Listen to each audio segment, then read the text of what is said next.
अस्सलामुअलैकुम बच्चों, मैंने आपको ये जो छठा सबक समझदारी उर्दू जमात 2 में आपको पढ़ा दिया है। तो उसके आज हम कापी में सवालों के जवाब लिखेंगे। ठीक है। सवाल नंबर 1 है, वकार किस जमात में पढ़ता था। तो बच्चों, सबक में क्या है कि वकार कौन सी जमात में पढ़ता था, तो उसका जवाब आएगा वकार दूसरी जमात में पढ़ता था। ठीक है। फिर सवाल नंबर 2 है, वकार ने अपने वालिद से कितने रुपए मांगे थे। मैंने आपको पहले भी बोला, वालिद यानी उसके अब्बा। तो वकार ने उसके अब्बा से कितने रुपए मांगे थे, तो क्या आएगा बच्चों जवाब, वकार ने अपने वालिद से 20 रुपये मांगे थे।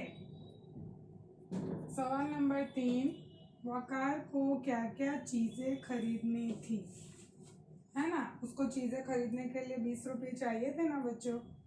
तो वकार को कौन सी चीज़ें खरीदनी थी, तो जवाब 3 में आएगा, वकार को एक कापी, एक पेंसिल, रबर और पेंसिल तराश वगैरह चीज़ें खरीदनी थी। ठीक है। सवाल नंबर 4, सब चीज़ें खरीदने के बाद वकार के पास कितने रुपये बाकी बचे।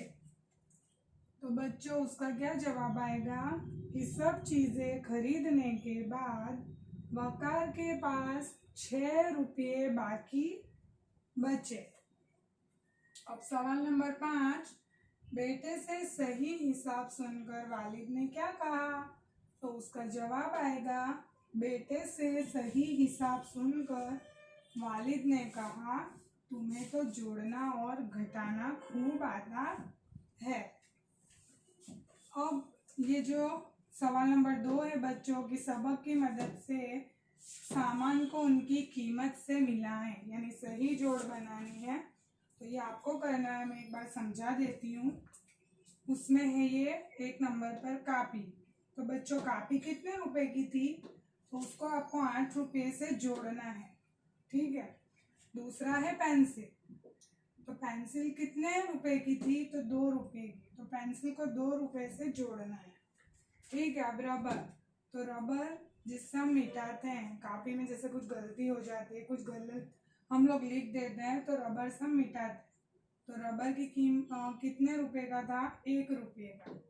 ठीक है बच्चों। तो रबर को 1 रुपये से जोड़ना है।